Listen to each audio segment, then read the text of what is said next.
ಬೇಲೂರು ತಾಲೂಕಿನ ಗಡಿ ಗ್ರಾಮವಾದ ಗೌತಹಳ್ಳಿಯಲ್ಲಿ ಸೋಮವಾರ ಬೆಳಗ್ಗೆ ಚಿರತೆ ದಾಳಿ ಸಂಭವಿಸಿ ಇಬ್ಬರು ಕೂಲಿ ಕಾರ್ಮಿಕರು ಗಂಭೀರವಾಗಿ ಗಾಯಗೊಂಡಿರುವ ಘಟನೆ ನಡೆದಿದೆ. ಗೌತಹಳ್ಳಿ ಗ್ರಾಮವು ಬೇಲೂರು ತಾಲೂಕಿನ ಮಾಡ್ಗೋಡು ಚುಂಗನಹಳ್ಳಿ ಬಾರ್ಡರ್ ವ್ಯಾಪ್ತಿಗೆ ಸೇರಿದ್ದು ಅರಣ್ಯ ಪ್ರದೇಶಕ್ಕೆ ಸಮೀಪದಲ್ಲಿರುವುದರಿಂದ ಚಿರತೆಗಳ ಸಂಚಾರ ಹೆಚ್ಚಾಗಿದೆ ಎಂಬ ಮಾಹಿತಿ ಲಭ್ಯವಾಗಿದೆ. ಬೇಲೂರು ತಾಲೂಕಿನ ಗೌತಹಳ್ಳಿ ಗ್ರಾಮದ ಎಬಿಸಿ ಚಂದ್ರೇಗೌಡರವರ ಕಾಫಿ ತೋಟದಲ್ಲಿ ಬೆಳಗ್ಗೆ ಕೂಲಿ ಕಾರ್ಮಿಕರು ಸುಣ್ಣ ಚೆಲ್ಲುವ ಕೆಲಸದಲ್ಲಿ ತೊಡಗಿದ್ದಾಗ ತೋಟದೊಳಗಿನಿಂದ ಏಕಾಏಕಿ 2 ಚಿರತೆಗಳು ದಾಳಿ ನಡೆಸಿವೆ. ಈ ದಾಳಿಯಲ್ಲಿ ಸುಲ್ತಾನ ಹಾಗೂ ಸಬೀನಾ ಎಂಬ ಇಬ್ಬರು ಕಾರ್ಮಿಕರು ಗಂಭೀರವಾಗಿ ಗಾಯಗೊಂಡಿದ್ದಾರೆ. ಚಿರತೆಗಳ ದಾಳಿಯಿಂದ ಕಾರ್ಮಿಕರು ನೆಲಕ್ಕೆ ಬಿದ್ದಿದ್ದು ಅವರ ಕೂಗು ಕೇಳಿ ಇತರ ಕಾರ್ಮಿಕರು ಧಾವಿಸಿ ಬಂದು ಚಿರತೆಗಳನ್ನು ಓಡಿಸಿದ್ದಾರೆ ಎನ್ನಲಾಗಿದೆ.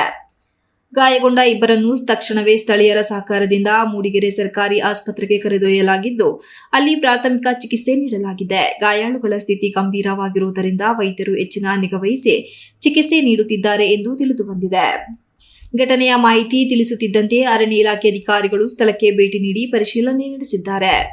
ಚಿರತೆಗಳ ಸಂಚಾರ ಇರುವುದರಿಂದ ತೋಟ ಪ್ರದೇಶಗಳಲ್ಲಿ ಕೆಲಸ ಮಾಡುವ ಕೂಲಿ ಕಾರ್ಮಿಕರು ಹಾಗೂ ಗ್ರಾಮಸ್ಥರು ಹೆಚ್ಚಿನ ಎಚ್ಚರಿಕೆ ವಹಿಸಬೇಕು ಎಂದು ಅಧಿಕಾರಿಗಳು ಸೂಚಿಸಿದ್ದಾರೆ. ಜೊತೆಗೆ ಚಿರತೆಗಳನ್ನು ಹಿಡಿದು ಸುರಕ್ಷಿತವಾಗಿ ಸ್ಥಳಾಂತರಗೊಳಿಸುವಂತೆ ಗ್ರಾಮಸ್ಥರು ಅರಣ್ಯ ಇಲಾಖೆಯನ್ನು ಒತ್ತಾಯಿಸಿದ್ದಾರೆ. ಈ ಚಿರತೆ ದಾಳಿಯಿಂದ ಗೌತಹಳ್ಳಿ ಹಾಗೂ ಸುತ್ತಮುತ್ತಲಿನ ಗ್ರಾಮಗಳಲ್ಲಿ ಭಯದ ವಾತಾವರಣ ಆವರಿಸಿದ್ದು ಬೆಳಗ್ಗೆ ಹಾಗೂ ಸಂಜೆ ಸಮಯದಲ್ಲಿ ತೋಟದ ಕೆಲಸಕ್ಕೆ ತೆರಳಲು ಜನರು ಹಿಂಜರಿಯುತ್ತಿದ್ದಾರೆ.